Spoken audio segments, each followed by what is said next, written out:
آج جو ہے وہ حکومت Pakistan P T I Tehreek Insaf وزیر اعظم عمران خان صاحب اور جناب ان کی عقل کل کابینہ نے اٹارنی جنرل کے ذریعے بہت خوب اچھی تجاویز اس عدالت میں جمع کرائی ہیں، جس عدالت نے اس حکومت کے ساتھ مل کے چیف آف آرمی سٹاف کو ایکسٹینشن دی اور سارے رستے بتائے کہ ادھر سے جائیے، پھر آگے سے کھبے مڑ جائیے، پھر سجے ہو جائیے، پھر آپ یہ کر لیجئے، پھر وہ کر لیجئے، اور پھر جناب سب چیز جو ہے وہ مینج کی گئی۔ اور اس میں دختر نیک اختر نواز شریف صاحب کی کہتی ہیں میں تو اس گناہ میں شامل ہی نہیں تھی، تو یعنی شامل جو ہیں وہ ان کے والد صاحب تھے، کہنے کا ان کا مقصد یہ تھا۔ تو سپریم کورٹ نے وہاں نہیں کہا کہ حکومت جو ہے وہ تجاویز لے آئے کہ پہلے تو ان آرمی چیف صاحب کا جو ہے نا وہ ٹیسٹ لے لیا جائے جو ISSB میں ہوتا ہے، بلکہ اس سے پہلے جو ہے جو میٹرک کا امتحان انہوں نے دیا تھا بلکہ انٹرمیڈیٹ کا، تو ان کا جو ہے وہ ٹیسٹ ہی کنڈکٹ کر لیا جائے، کیونکہ انہیں کیا پتا کہ یہ آج کل جو سبجیکٹ پڑھائے جا رہے ہیں ان میں، اور جو اس وقت پڑھائے جاتے تھے سم ویئر mid-70s اور late 70s میں جب انہوں نے میٹرک کیا تھا، تو ذرا پڑھیے، پھر ان کا امتحان لیجیے اور کہیں جی میٹرک انٹر پاس کیجیے، تو پھر جو ہے نا وہ آپ کی ایکسٹینشن کرتے ہیں۔ یہاں جو ہے یہ حکومت کہتے ہیں پنجابی میں کتی چورا نال ملی ہے، تو یہاں یہ والی صورتحال ہے۔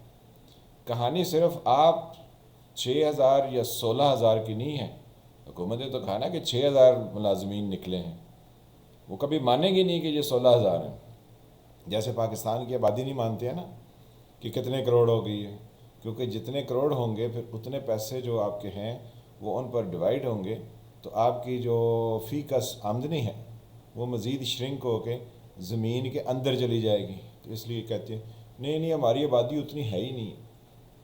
یہاں پہ جو ہے وہ آپ اگر اس ملک کے شہروں میں نکلیں اور دیہات میں نکلیں تو آپ کو پتہ چلے کہ کتنی آبادی ہے، اور آبادی کے اندر کس حد تک جو ہے وہ تعلیم کا فقدان ہے، اور صحت کی کتنی بری ناگفتب صورتحال ہے۔ تو چلیں یہ تو ایک ضمنی چیزیں یا ٹاپکس ہو گئے۔ تو یہ میں نے کیوں کہا کہ کتی چورا نال ملی، جناب یہ سلسلہ بہت پرانا ہے۔ یہاں کے لوگ جو ہے نا وہ سطحی چیزیں دیکھتے ہیں، وہ جو ہاتھ ان کے ساتھ کرنے والے ہیں اور جیسے کیے جا رہے ہیں وہ اس کو نہیں دیکھتے۔ اب جناب پورا 80s جو ہے نواز شریف صاحب اس عدلیہ کے کندھے پر سوار اور اس اسٹیبلشمنٹ کے کندھے پر سوار ایک بات تواتر سے کہتے رہے۔ کیا کہتے رہے؟ اے پیپلز پارٹی والے چورن، اے ملک دے جناب سیکیورٹی رسکن، یہ پیسے لٹ کے کھا گئے ہیں۔ تو 30 سال کے بعد وہ سارے پیسے نواز شریف صاحب کے نکل آئے، ثابت ہو گیا کہ جو کچھ یہ کہہ رہے تھے وہ یہ اپنی چوری چھپانے کے لیے دوسرے پر الزام در رہے تھے۔ سیکیورٹی رسک، تو اب کہتے ہیں فلاں فلاں کو حساب دینا پڑے گا، تو جناب سیکیورٹی رسک کون ہو گئے؟ آپ نہ تو گولی لگے نہ آپ کو پھائے لگا، تو آپ اتنے سیکیورٹی رسک ہو گئے۔ اگر آپ جو ہے وہ ان دونوں میں سے کسی ایک چیز پر آ جاتے ہیں تو جناب آپ تو کہتے ہیں یہاں پر تو سارے غدار بیٹھے ہیں۔ تو چلیں اب انہوں نے یہ سارا 80s میں کیا، 90s میں کیا، اور پھر اپنا NRO کر کے باہر چلے گئے، اور پھر جب واپس آئے تو کہتے ہیں پیپلز پارٹی نے NRO کیا، یعنی خود جو ہے وہ حریری صاحب کے ساتھ معاہدہ اس حکومت مشرف کے ساتھ کیا تو اس ملک سے نکل گئے، اور کہتے رہے ہم نے تو کوئی معاہدہ نہیں کیا۔ جو ملزم اور مجرم ہوتا ہے اس کا کیا معاہدہ ہوتا ہے؟ پھر جو ہے 10 سال سعودی عربیہ میں گزارے تو یہ سیکیورٹی رسک نہیں تھا۔ پھر اس کے بعد یہ ساری حرکات اور سکنات جو ہیں وہ انہی نواز شریف صاحب نے کی جس کے وہ الزام پیپلز پارٹی پر لگاتے تھے۔ تو ابھی آپ کے جو ہے نا یہ سپریم کورٹ پر بھی اور آپ کے کیس پر بھی، کیونکہ یہ تعلق اس طرح سے آپ کو سمجھنا ضروری ہے۔ نہ سمجھیں تو آپ جناب اس ویڈیو کو بند کریں تو کوئی جا کے ناچ گانا دیکھیں، تو کل جو ہے نا وہ 16,000 نہیں 1,16,000 نکلے ہوں گے کسی اور طرف سے، تو پھر وہ جو ہے نا آ کے دعائیاں دے رہے ہوں گے، کیونکہ جب آپ لمبی، وہ انگریزی میں کہتے ہیں ہیم لاگ پی کے، یعنی ایسی شراب پی لو کہ جس سے مڑ کے اٹھنے کی ضرورت نہ ہو، تو یہ سب جو ہے نا وہ آپ پی تو نہیں ہے لیکن آپ نے کسی اور طرح کا نشہ کیا ہو۔ چلیں، تو نواز شریف صاحب نے جناب یہ سارے جو ہے نا وہ پینترے بدلے اور اخیر پر وہ خود وہ سارے نکلے۔ اب ان کی ویڈیوز وہ کہتے ہیں یہ ججز نے فلاں پر دباؤ ڈالا، تو وہ عبد القیوم جج تھے نا جن کو سیف الرحمان، اعتصاب الرحمان جس کو کہتے تھے، وہ فون کر کے کہہ رہے تھے یہ آصف علی زرداری اور بے نظیر کو یہ سزائیں دو، تو وہ ساری نواز شریف کی جو پھرتیاں تھیں ان کو پتہ تھا نا کہ کیسے کیسے کام ہوتے ہیں، تو انہوں نے دوسرے جج شمیم سے جناب سپریم کورٹ کے پرانے جو وہ کیا تھے ثاقب نثار صاحب چیف جسٹس تھے، ان کے اوپر انہوں نے وہ ساری سٹوریاں بنائیں، پھر کہتے ہیں فلاں کی ویڈیو آئے گی۔ تو اینی ویز یہ ساری کہانی چلائی گئی، تو پیپلز پارٹی ملک پورے سے شرنک ہوتی ہوتی کہاں پہنچ گئی؟ سندھ میں پہنچ گئی۔ یہی کام کیا نا۔ اب نواز شریف کے خلاف جب نواز شریف کو ہوش آیا نا، جیسے جنرل ضیاء کو ہوش آیا تھا تیارہ پھٹنے سے پہلے، تو کہتے ہیں Americans they are giving us a peanut, this aid and this all what they are offering us, it's a small peanut۔ تو جب وہ جمی کارٹر پریزیڈنٹ تھا تو جو کچھ وہ کہہ رہا تھا اور جو کچھ یہ جو ہے وہ موصوف کر رہے تھے، اس وقت ان کو نظر نہیں آیا کہ ان کو استعمال کیا جا رہا ہے ایک ٹیشو پیپر سے بھی بدتر۔ تو پھر جب ان کو سمجھ لگ گئی تو انہوں نے کہا نہیں اب تو جو ہے نا وہ میں ان کے ساتھ مقابلہ کروں گا۔ تو انہوں نے کیا کیا؟ انہوں نے وہ طیارہ جو سب سے سیفسٹ تھا اس کو انہوں نے زمین پر لینڈ ہی نہیں ہونے دیا۔ تو جناب آپ کی پھرتیاں آپ کو نظر آ گئی۔ تو یہ ہمارے وہ صاحب تھے جنہوں نے نواز شریف کو سامنے لائے اور پیپلز پارٹی کی اگینسٹ ہر طرح کا پروپیگنڈا کیا، تو پریکٹیکلی پیپلز پارٹی کو یہ شرنک کرتے گئے۔ پھر یہ نواز شریف صاحب یہ خود شرنک ہو گئے۔ جب یہ خود شرنک ہو گئے تو پھر عمران خان صاحب کو لایا گیا۔ یہ مذہبی جماعتیں مولانا فضل الرحمان اور جماعت اسلامی، یہ 9 ستارے تھے نا، پھر ان کو شرنک کر کے وہ طریقے لبیک پاکستان لائی گئی۔ آپ کے ملک کے نظام کو رول بیک کرنے کی باتیں اس تمام 16,000 ملازمین کو نکالنے میں لگی ہوئی ہیں۔ کیسے لگی ہوئی ہیں کہ یہ جو پارلیمنٹ نے آپ کے لیے بل منظور کیا تھا اس کو سپریم کورٹ نے سیٹ اسائیڈ کر دیا کہ یہ تو ایک گروپ آف پیپل کو پرسنلائز طریقے سے بینیفٹ دیا گیا۔ وہ جو چیف کی میں نے اگزامپل دی کہ ایکسٹینشن جو ہے وہاں پہ پرسنلائز بینیفٹ نہیں ہے، یہاں پہ پرسنلائز بینیفٹ ہے۔ یہاں پہ 16,000 وہ لوگ ہیں جن کو ٹیلی ویژن پر آپ دیکھیں نا جو سپریم کورٹ میں آتے ہیں، تو ان کی ہوائیاں اڑی ہوئی ہیں، ان کے حال بے حال ہیں، ان پر جو ہے ویسے ہی یہ 50 ہزار تو جو ہے نا یہ ججز ایک دن کی تنخواہ لیتے ہیں، مہینے کی نہیں، ایک دن کی لیتے ہیں۔ پرکس اینڈ پریویلیجز اس کے علاوہ ہیں، اور وہ جو ان کی سوسائٹی ہے وہاں پر جو ان کو پلاٹ موٹر وے کے بالکل ساتھ ان کے نکل آئے ہیں، تو یہ سارے آپس میں ملے ہوئے ہیں۔ تو ہم نے کہا کہ کتی چوراں نال ملی ہے جناب، آپ کے ملک کا نظام بدلا جا رہا ہے۔ اب باتیں کیا کریں گے کہ دیکھا پیپلز پارٹی نے اپنے حمایتی بھرتی کیے تھے نا، سپریم کورٹ نے اٹھا کے باہر مارے ہیں، انصاف کیا ہے۔ تو جناب پارلیمنٹ کا جب بل باہر پھینک دیا گیا تو پارلیمنٹ کو بتایا گیا کہ تم کس کھیت کی مولی اور گاجر ہو۔ تو یہ ساری چیزیں الٹیمیٹلی لوگوں کے اندر نفرت پیدا کرنے کے لیے ہیں کہ یہ پولیٹیکل پارٹی سے نفرت کرنے لگے. اور آپ 16,000 میں سے کسی نے نہیں کہا کہ جس پارٹی نے ہمارے لیے یہ قانون بنایا تھا وہ پارٹی کے کچھ 4 لوگ تو ہمارے ساتھ کسی مظاہرے میں شامل ہوں. آپ صرف بیٹھ کے کیس ہی جو ہے نا وہ لڑ رہے ہیں.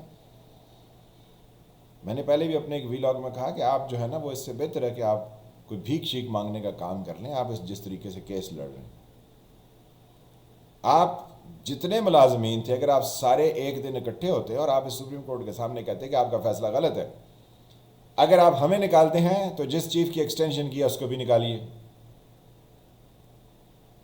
تو یہ سپریم کورٹ آپ کے پاؤں پڑ جاتی.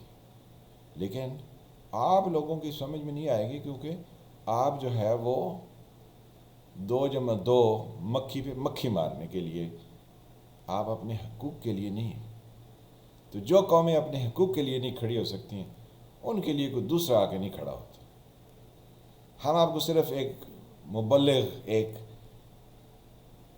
انسائٹ دینے کے لیے یہ بات کر رہے ہیں کہ آپ ذرا تھوڑا سا اپنے گریبان میں بھی تو جھانکیے کہ آپ کیا کر رہے ہیں. آپ کہتے ہیں مہربانی ہوگی, ہمارے بچے بھوکے ہیں, ہمارے اوپر قرضہ ہے, ہم گھر کی چیزیں بیچ کے کر رہے ہیں. یہ سارے لوگ یہی باتیں کر رہے تھے نا. کس لیے کر رہے ہیں آپ یہ باتیں؟ آپ کے اندر کیا آیا انسانیت اور آپ کی خودی جو ہے وہ کیا دم توڑ گئی ہے؟ آپ کیوں نہیں بات کرتے ہیں کہ اس ملک میں اتنے جو ہے وہ ناانصافیاں ہوئیں اور اسی کورٹ نے ہر جگہ پہ ان ناانصافی کو قبول کی. اب یہی چیف جسٹس صاحب تھے نا جو ولی احمد کرد نے تقریر کی, انہوں نے کہا کہ یہاں پر سارے جو ہیں وہ چیزیں کیسے ہوتی ہیں, تو کہتے ہیں نہیں کسی کی ضرورت ہے کوئی مجھے آ کے ڈکٹیٹ کر سکے. وہ غصہ صاف بتا رہا تھا, ڈائلاگ میں بھی ہے نا موویز میں, غصہ صاف بتا رہا تھا کہ جناب درد کس چیز کا ہے اور باتیں کہاں سے ہیں اور کیسے ہیں. یہ 16,000 ملازمین ہیں جن کو حکومت 6,000 کہہ رہی ہے. تو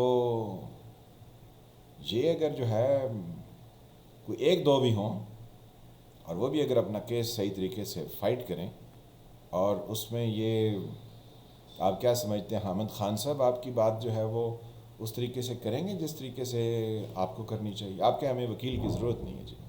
ہم آپ سے سمپل 2 کوسچن کرنا چاہتے ہیں, اس کے بعد آپ ہماری نوکری بحال کریں یا نہ کریں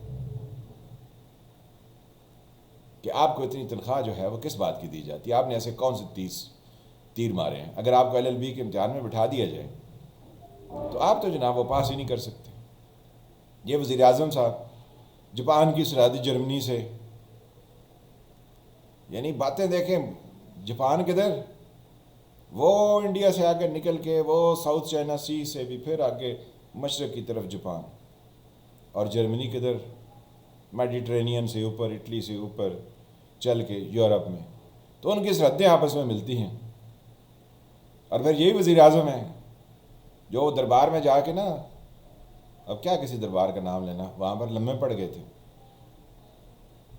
ان کے اندر وہ بنیادی خودی نہیں ہے جو اسلام نے دی ہے.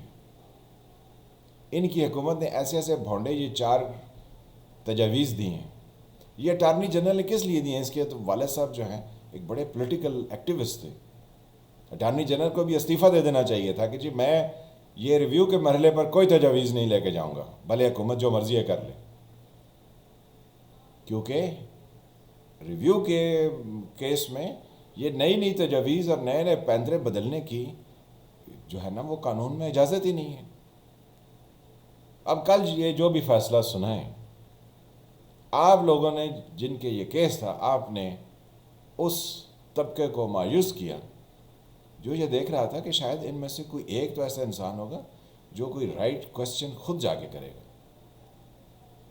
تو آپ نے وہ کوسچن نہیں کیے. جب آپ نے وہ نہیں کیے تو ہم یقین سے کہہ سکتے ہیں کہ آپ کو کوئی ریلیف نہیں ملنے والا. پولیٹیکل پارٹیز کو ڈاؤن کیا گیا, پارلیمنٹ کو ڈاؤن کیا گیا. اگلے 2 سال, 6 سال, 5 سال کے بعد اس کا نظام سارا بدل دیا جائے گا. اس کی شروعات 80s میں جنرل حمید گل نے کہا کہ یہ جو کرشماتی شخصیات ہوتی ہیں ان سے ہم نے فائدہ نہیں اٹھایا, اب ہم ان سے فائدہ اٹھائیں. اور انہوں نے عمران خان کے اوپر اس وقت انویسٹمنٹ کی، اور وہ انویسٹمنٹ آج ان کو پے کر رہی ہے۔ تو آپ کس چکر میں جناب بیٹھے ہیں؟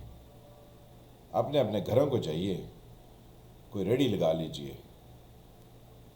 کوئی اور کام سوچ لیجئے۔ ان نوکریوں میں کیا پڑے؟ یہ آپ کو کچھ نہیں دیں گی، لیکن اپنی خودی کو آپ بیچ کے جا رہے ہیں۔ کل جب فیصلہ ہے تو اپنی خودی کو دکھا کے جائیے، ورنہ قومیں اور قوموں میں وہ افراد یاد رکھے جاتے ہیں جو کسی ضابطے اور کسی اصول کے تحت اپنی جنگ لڑتے ہیں۔ آپ لوگوں نے ابھی تک فیصلہ ہی نہیں کیا کہ آپ کا مقصد کیا ہے، نوکری پر بحالی ہے یا آپ کا تشخص اور آپ کی آزادی اور آپ کی خودی، اس کو برقرار رہنا۔ تو حکومت کی ان تجاویز پر جائیے۔ وہ کہتے تھے 1 کروڑ نوکریاں دیں گے، تو اب انہوں نے آپ کے لیے یہ کیا کہ آپ امتحان دیں گے۔ تو وہ راجہ رنجیت سنگھ پنجاب کے یاد آ گئے، جب ان کے دور میں کچھ لوگوں کو اپلیکیشنز مانگی گئیں جابز کے لیے، تو رنجیت سنگھ کے پاس اتنا ٹائم نہیں تھا، تو اس نے کہا یہ 100 اپلیکیشنز اوپر والی جو ہے نا، یہ سلیکٹڈ ہیں، بقایا ریجیکٹڈ۔ تو یہاں پر بھی کچھ ایسی صورتحال ہونے والی ہے، وہ کہیں گے یہ والے جو ہیں نوکریوں پر بحال ہیں، یہ بقایا بحال نہیں ہیں۔ آپ کو ٹرک کی بتی کے پیچھے لگایا جا رہا ہے اور آپ ٹرک کی بتی کے پیچھے لگیں گے، اور جیسے ابھی سپریم کورٹ کے شارع دستور پر کھڑے ہیں، اسی طرح کچہریوں میں گھومتے رہیں گے اور نہ جانے آپ کن کن قانونی پیچیدگیوں سے اور مراحل سے گزریں گے۔ اللہ آپ کو محفوظ رکھے۔ میں کہتا ہوں پاکستان میں ہر وقت کچھ نہ کچھ ہوتا ہے اور پھر وہ ہوتا ہی رہتا ہے۔ میں ہوں فیل ملک، آپ دیکھ رہے تھے سرکار۔ ملتے ہیں کسی اگلے ابھرتے ہوئے ٹاپک کے ساتھ۔ اللہ آپ کو اپنی حفظ امان میں رکھے۔ تب تک کے لیے خدا حافظ۔